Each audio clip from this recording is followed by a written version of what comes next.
Ladies and gentlemen, world. This is Mseto.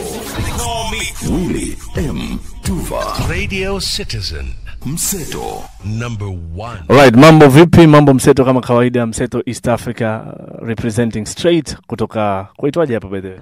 Hollywood, California. Hollywood, California. Kilichonileta hapa ni katika studio ambao ni maskani ambao ni ya Lovi na Christian. Hapa ndipo mahali ambapo Lovi wanafanya kazi zake, kama unavyocheki ni production, anafanya production. Kuna vitu vingi ambavyo watakuwa wanatueleza. Najua watu wengi sana Afrika Mashariki na barani Afrika, wengi ambao walikuwa wanafuatilia wamekuwa kijiuliza hawa jamaa walipotelea wapi. So finally nili come all the way to this place kwa ajili ya kuweza kupatana nao. Mambo vipi brother Lovi? Safi sana. Vipi wewe? Tumefurahi kuwa na wewe huku, you know. We are happy to have you here. Good to see you too. Yeah. Maisha kwanza vipi? Safi sana, you know. Everything is good. We thank God and you know. Tuna thrive. Okay. Vile niko na Christian. Inakuwaje? Mambo vipi? Mungu anasaidia. Mimi pia nimeshukuru sana kuwa na wewe hapa leo. Sisi tupo tunatuliza tu. Tunasukuma bado hivyo. Okay. Kwanza nitatanguliza pole kwa baada ya kuwa mgonjwa. Najua kwamba watu wengi sana, watu ambao walikuwa wanafuatilia actually nikija walikuwa wanasema mzazi make sure kwamba umempeleka pole zako kwa Christian. So unaweza ukasema nao labda ukaambia situation ilikuwaje na ukoje sasa hivi? Jambo la kwanza namshukuru mtu yeyote aliyeniombea au yeyote aliyejihusisha kwa jinsi yoyote ile.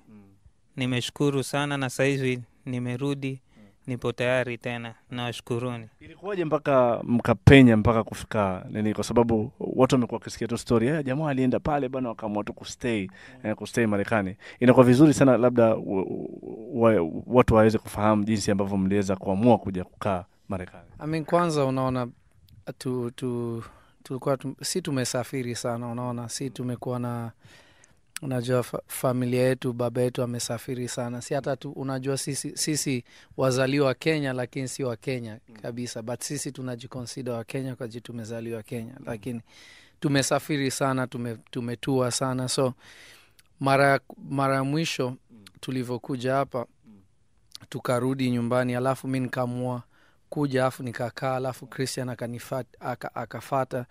Yani it was because number one, unajua mimi nimekuwa nikifanya production for a long time.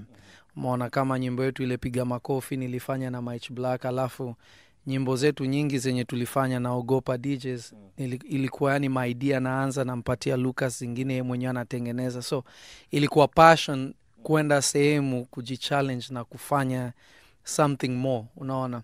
Sio eti kukaa sehemu moja. Najua watu wengi watakaa sema hey, why did you need to do that? But for me, unaona, ukikuwa na drive na passion, you take risks, right?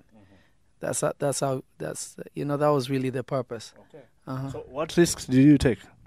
I mean, number one, unaona, kitu ya kwanza ni when you're at the top of your career, you're making a lot of money, to abandon everything to go and start over.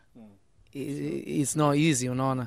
It's not easy. It's a tough thing. Alafu pia ukiangalia track record of a lot of actually Kenyan artists that ever tried to move, they never were successful. Unaona, they were just very few. Unaona, dada yetu Masimara is trying and a few. So, and I wasn't even unaona kama mimi na Christian kuperform and stuff, we've done it all our life, unaona. And we were even talking about it earlier. Watu wengi wanafikiria sisi pengine ni wazee, lakini when we released our first song we were like 13, 14, you know, Dondosa and stuff. So because we started early, it's normal for us. So to abandon all those things and then to come start over where nobody knows you, no one knows what you've done, no one even cares, and you just get there to work and to go to the top of what you're doing, it's not easy, you know. Sio rahisi kabisa, ni ngumu. Umeona. Kwa upande wako Christian, ilikuwaje? Uliamua kuja Marekani baada ya kwamba brother yako amefika, kwa sababu yeye ndo alitangulia alafu wewe ukamfuata? Ilikuwaje kwa upande wako? Sasa unajua kila mtu huaga na opinion yake na huaga na vision yake. Ni msanii na ni producer pia, mimi ni msanii. Unaona, kuna vile yeye contribution yake ilikuwa pia na vision yake fulani. Na mimi pia contribution yangu ilikuwa na vision fulani. Lakini sisi kuamua kufanya kazi pamoja, tulijua tuko na kitu tunachopenda pamoja, na tukifanya kazi pamoja tunafanya kazi nzuri. Hiyo ilikuwa the stepping stone yetu. Hiyo tunasema ni baraka kwa Mungu. Unaona? Ukajilipia ukiangalia unaona at the time yenye si tulikuwa tunafanya mziki there was no higher ceiling than that. So si challenge ilikuwa ishaisha. Umeona, there was no competition. Unaona, there was no challenge. Unaona, what was funny, mnaenda kupiga show alafu kuna watu wengine pia wako hapo, mnaona show itakuaje, but there was no challenge. There was nothing. Unaona, there was really not any high you could go, and us we are not people who are comfortable kukua level moja or doing the same thing, so there was no way it was going to work for us. Si tumezoea challenge. Unaona, tofauti kabisa. Kulikuwa na tetesi kwamba jamaa anasema kwamba mlikuwa mmekuja show lakini wewe ukaamua ukasema mimi sirudi, ukabaki kabisa na ndio ikahappen hivyo. Hebu tueleze ukweli kuhusiana. Unaona, the thing is people can say what they want to. Unaona, the truth is mwenye yuko involved anajua. Unaona, the people who are involved, myself I'm involved, I know how it happened, and unaona, so there's no explaining to do. Unaona, so there's really nothing to it. Okay. The proof is in what happened after. All right. Unaona, like what is happening now? Like, I mean, like I'm making a lot of money, number one. No, natengeneza hela. I'm climbing the ladder. 2014 nilipata Grammy nomination yangu ya kwanza. Kuwork na Iggy Azalea, nimework like with almost everyone. I was sitting right here, you saw my phone ring, naambiwa niende nifanye Fast and Furious. Unaona, so what I wanted to do is happening. Not exactly where I wanted to be all the way, but it's happening. We are getting there. We'll get to that. But kwa upande wako Christian, ni kitu gani ambacho unajishughulisha nacho hapa Marekani? Mimi ni msanii, kwa hivyo naendelea bado na muziki. Najua nasukuma muziki, na kwangu muziki sio tu muziki na ufanya kwa ajili ya raha. Hapana. Sisi kwetu ni lifestyle. Alafu jina letu liko naona tayari. Kama nitafanya muziki itabidi nifanye kwa ule level, the same level ama juu zaidi yake. Unaona, kwa hivyo jina yetu ni challenge. Longombas. Hiyo jina sio mchezo, ni nzito. Unaona, kwa hivyo kama utafanya kitu yoyote bora usijiingize. Ukaribu jina ya familia. Very true. Unaona, kama utaingia itabidi ufanye ukweli. Okay. So umerekodi kazi kadhaa labda ambazo una nini, ama how do you involve yourself with music here in America? Huku naandika ngoma na kwa juku kuna ma songwriters. Huku pia mimi ni songwriter, naandika ngoma kadhaa na watu fulani. Unaona, lakini mara nyingi ni ikichaguliwa ndio unapata inaitwaje settlement. Placement. What is not telling you is this, like the whole time tumekuwa hapo, unaona, kitu ya kwanza ni we were not only working on the things that I wanted to, but we were working on Longombas also. We've been working on a whole project for a long time. Unaona, sisi ni perfectionists. So we don't, that's unaona kila nyimbo yenye tumerelease imework. We've never released a flop. Never actually. Unaona, kila song actually went to the top because in your perfectionist. So the first thing that when we moved, we were trying to change our sound so that it can go farther. Umeona, that's the first thing that we worked on when we were out here. We worked on a lot of songs, but then the one that we really liked ilikuwa Queen. Queen, I never let you go. Everyone heard it back home. Umeona, so it was like the majority of time was developing a new sound. Ukiangalia nyimbo kama Queen hakuna Kiswahili hata moja hapo ndani, and things like that. We were working on how to be crossover and to do, because we knew where music was going. Ndio maana unaona watu wengi kama akina Wizkid and all wamekuja na wakapita watu wengi because they were not seeing the vision. So wamekutwa na surprise, unaona. But we already knew where it was going. So we were already developing that, but still to do it in our own way. So that's been really the biggest part of it, unaona, because we would work with, we probably have recorded about 3-4 albums, but to scratch. 3-4 albums? Yeah. Ziko wapi hizo? Ziko hapa. Tunataka kutoa muziki. Tunataka muziki mzuri, muziki ambao utakumbukwa. Muziki ambao mtu akikumbuka mwaka fulani anahusisha na nyimbo yetu. Tunataka tuwe zinaitwaje? Unaona, tunatafuta kitu ambacho kiko na impact kwenye jamii. Unaona? Alright. So watu wengi Kenya wanajiuliza mlitoka mkiwa juu. Mmetoka na hits za kutosha. And then mkaja Marekani. But hamjatoa ngoma za kutosha kulingana na ile kiu ambayo wako nayo. Kukidhi kiu.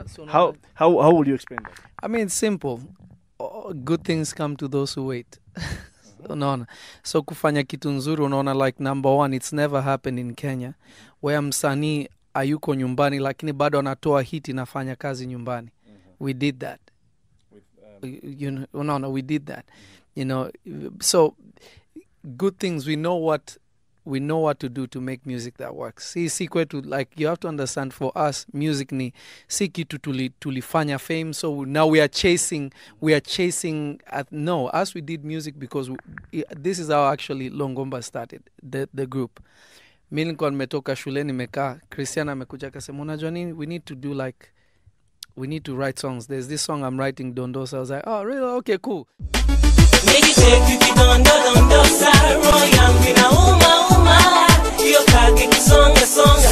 We were not trying to be famous or anything. No, it was never preconceived. We know that if we do something, it will be big. It's just, kumbuka sisi yetu ni Adamu, si eti mtu aliamka and then, no. Because nyumbani kila mtu mwanamuziki, kutoka kaka zetu, mauncle zetu, baba yetu mwenyewe, babu yetu. So it's something that it's in the DNA. Sio kubahatisha, unaona. Now mimi wakapo tulikuwa tunakuwa, when we were growing up, I thought I didn't have a music talent because I could sing, Lovi could sing, Richie could sing, our sister Ellie could also sing.